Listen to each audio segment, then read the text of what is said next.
Something in you changes when winter arrives, doesn't it?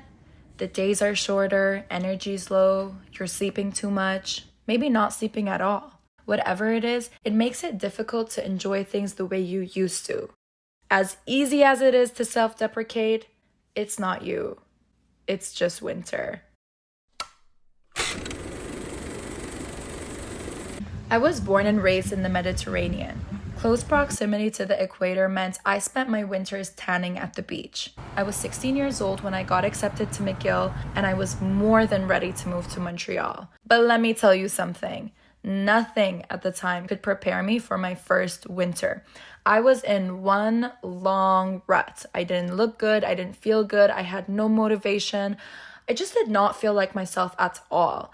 I didn't know how to enjoy and go through my day to day, especially that it was also new and out of my comfort zone.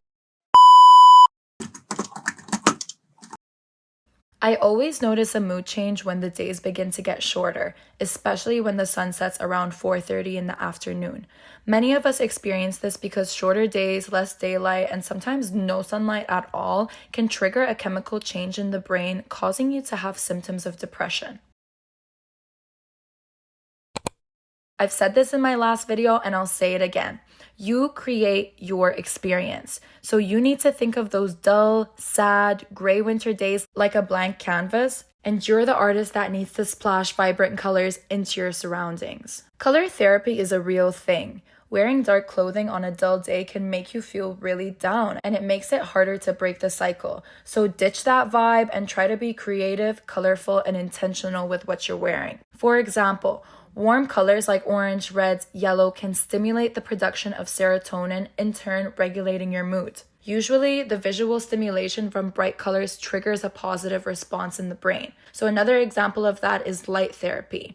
A lot of people have been raving about the seasonal depression lamps all over TikTok and Instagram. They have specific wavelengths of light that are used to mimic natural sunlight. So it's been proven to show effectiveness in regulating the body's circadian rhythm, improving your mood, all because it influences the body's production of serotonin and melatonin. So I'm not just saying this because you're going to lack a lot of sun in the winter, but also the way that the apartments are built here in Montreal, there's barely any light on the ceilings, and I've been to some apartments with no light at all. Aside from that, I have a hack/habit that's been a huge game changer in my life. I don't know, you guys might find it weird or silly, but I bring the summer to me. I bring the good vibes when they are nowhere to be found. All you need to do is YouTube summer, ambiance, music, relaxing, park greenery, morning, all the keywords, everything that you want to set up your vibe, and there you have it. And then I change it depending on my mood. You know, I want to be in Switzerland. I want to be in a coffee shop. It's nighttime and I want to be by the fire. I want to be near the birds. Whatever it is, it's all up to you. Have you ever heard of look good, feel good? Social psychologists say that what you wear can change your mood, the way you think, and the way you behave. Enclothed cognition means clothes can put you in a different psychological state. So choosing to dress nicely can allow you to feel more in control. Do you remember during COVID, people would say, dress up even if you're at home and you'll feel better? It's the same concept. Honestly, this is something I struggle with so much because first of all, it's hard to look good in the winter because the priority is being warm. You know, it takes talent and experience to get good at it. And second, you need to make the effort to do it. And sometimes you don't want to. Sometimes you just kind of want to rot in your sadness. But from experience, what helps with that is if I wake up and immediately take a shower, it'll make you more alert and make you want to get ready. Getting ready can also be something as small as putting on some lip gloss or doing a new hairstyle. Sometimes I'm having a bad day and I catch a glimpse of myself looking fly in the mirror and I'm like, oh, today actually isn't that bad. Aside from getting ready, try to spice it up. For me and for the girlies, I do this by getting my nails done. Oh my God, you guys, this is the investment of time and money that you should not skip out on. Last winter, I was really going through it and I just felt like I was at my worst. One of the days, my friend Sada was like, hey, wanna go get some funky nails done? And let me tell you, I really felt like a whole new woman afterwards, just because it really is an event, you know, especially when you're getting creative and you can kind of balance that off with the dull winter vibes. A big bonus that will rejuvenate you is also getting a pedicure along with that. Walking in your winter boots tends to make your feet rough, so it's nice to get them scrubbed and clean and cut. Like, just because no one is seeing your feet doesn't mean you have to let them become crusty. Come on now. Another way to spice it up is with scents. Oh my god, you guys, I am not this person, but I so want to be. Like, I usually care about smelling clean, typical hygiene, but not necessarily about having a specific scent or my own signature scent. I think you should try to make an effort with that in the winter because scents trigger something in your brain that just makes you feel good and stimulates you and releases a lot of endorphins. You can also have fun with it, like maybe you could match your mood with a scent, All of these things I'm talking about, like clothes, makeup, nails, hair, accessories, it all obviously needs a little cash money. So before every winter season, set aside some money. Have a budget for you to spend freely on your aesthetics to boost your mood and to use as a little reward when you're feeling down. The worst part of your first winter is not being mentally prepared. Number one, it's hard to do daily tasks like going to the office, going to class, walking home with your groceries, or just going on a walk, especially when it's like minus 15 degrees outside, just because it's so uncomfortable. So my first tip is learn how to layer so you can comfortably be outdoors for an extended period of time. This includes hands, ears, heads, neck, and toes. Oh my god, you guys, one time my toes froze on the way home and I couldn't walk anymore, so I spent a lot of that night crying. Anyways, layering is also important because when you do go indoors, it's gonna be really hot. Like the heaters are always on everywhere you go, so you do also want to be able to take off as many layers and be comfortable indoors too. Number two, you need to learn to have fun doing winter activities. Personally, I'm someone who enjoys biking, hiking, chilling at the park, all the things that you can't do in the winter. So I had to learn to enjoy other activities like sledding, skating. It also doesn't have to be outdoors. The fun thing about Montreal is obviously people here are so accustomed to the season that there's so many cool and fun, cozy indoors activities you can find, like the ceramic cafe, lamp creating, sip and paint, arcades, mini golf, the list goes on and on. Bonus points for house parties, in my opinion, they go crazy in the winter. And you guys know me, I say this all the time, I do not like the club, but I do go just one time in the winter to say I tried. I made the effort. I went. Number three, the last thing you need to learn and remind yourself is that you're going to face a lot of days where you can have fun, but you just don't want to be social or are not motivated to do anything.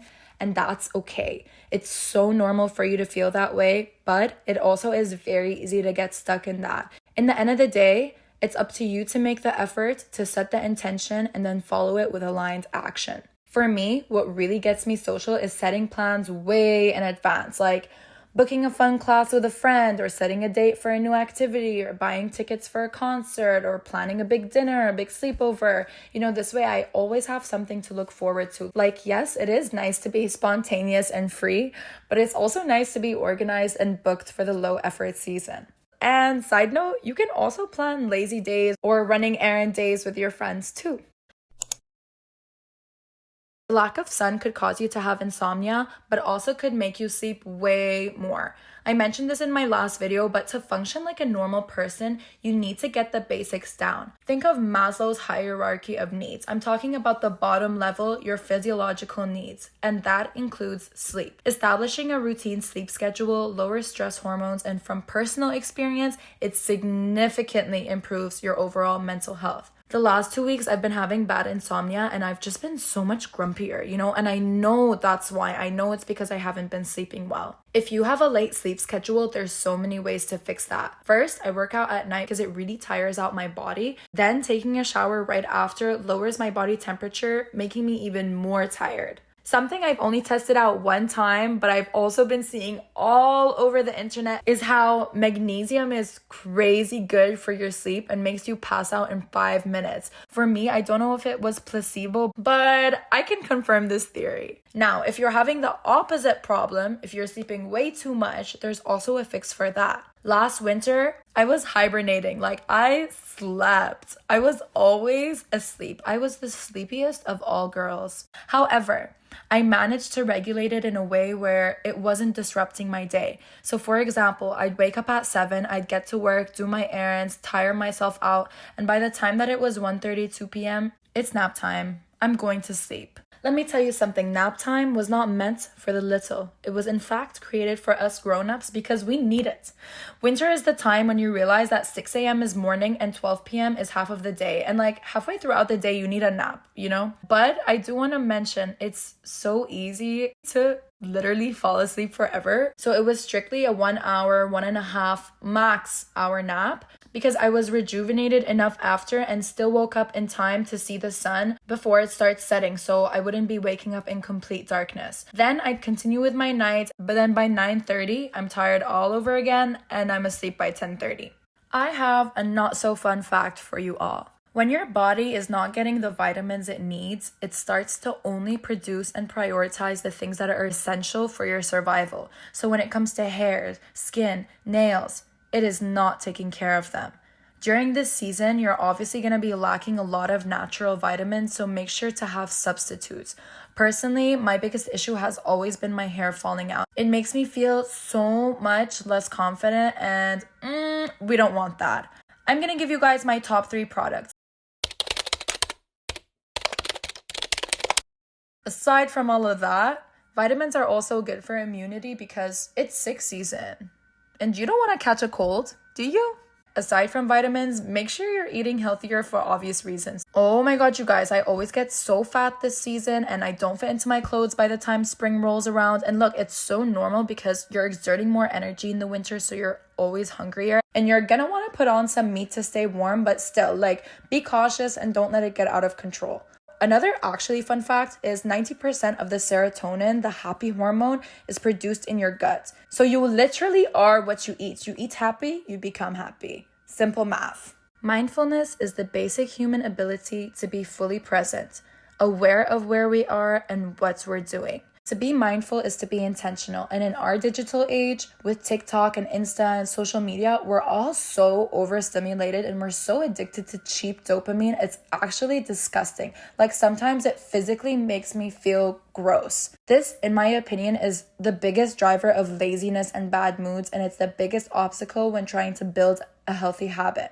We're so used to the cheap dopamine, we don't have the patience for the natural kind you get from exercising or a morning walk or reading a book. The best way to start practicing mindfulness is to cut down on screen time. This is definitely not as easy as it sounds, but your goals should be at least to not look at your phone in any way 1 hour after you wake up and 1 hour before you go to sleep. On top of that, the internet is always telling you how to think and what to think about from the second you wake up till the second you go to sleep. Like, how is that healthy in any way, shape, or form? You know, give yourself a second to think for yourself and set intentions, especially in the morning, because your morning is what sets the tone for your entire day. So this brings me to meditation. I found it easy to break the habit of scrolling on my phone in the morning when I replaced it with a habit of morning guided meditations. Listen, I would love to be the journal girly, but I find myself resisting to do that a lot. But for me, meditating in the morning is just so easy. Find what is easy for you. I literally just type in morning meditation manifestation into YouTube, and I do this while I'm mostly asleep. As I start and I follow along, I slowly start to wake up to the thoughts, affirmations, and manifestations that I'm listening to. It's the best way to start your day because you're never, ever gonna feel bad after slowing down, being present, and meditating, even if it's just for 5 minutes. There's a fast pace of life in our global modern society, but also a huge lack of appreciation for the slow living, the soft life, the fleeting moments of peace and quiet, the pleasures away from the daily rush. Aside from morning meditations, make space for some alone time in the morning to just be with yourself, enjoy your own company, and intentionally pour good energy into your soul. I have 2 mindfulness practices that are on the more spiritual side of the spectrum. Number 1, I use incense to cleanse negative energy from my home. I usually light it up as soon as I finish cleaning. I hit every spot in my room. I push all the negativity out the window. Then I let it burn for itself while I journal or read a book in the background. Number 2, I make and I use my own sun water. Sun water is essentially water that is charged with and carries the energy of the sun. Positivity, creativity, energy, power, passion. You can get access to any of these things with a couple spritz of your sun water. Usually before I start working, I'll clean my desk with sun water for an extra burst of creativity and uplifting properties to excel at what I'm doing. When I don't feel like I look good, I spray myself in sun water for the confidence. On a cloudy day, I spray myself in my room in sun water for the energy boost. And if you don't believe the mental impacts it's had on me, believe the physical impact it can have on you. I've actually been so upset with myself because I ran out of sun water a long time ago and I haven't seen a sunny day since. So I've been lacking, and that's how I know it works. I feel very different with and without my sun water. Some of you are gonna say it's placebo effect, and look, it really might be, but in the end of the day, it's about the intention and the outcome. Like, yes, the weather can make you depressed, but there needs to be a point where you ask yourself, is being depressed making me live this way? You know, lazy, unmotivated, tired, sad, or is living this way making me depressed? Whether you believe it or not, the power is in your hands. It's not easy to overcome seasonal depression, but it's very, very possible. I don't want you to feel overwhelmed with all this information or feel like you have a lot to think about or a lot to do, but instead, leave on this note. Start by doing what's necessary, then do what's possible, and suddenly, you're doing the impossible. No matter how down you feel, you deserve to feel good today and every day. Always with love, XOXO, Yasmin.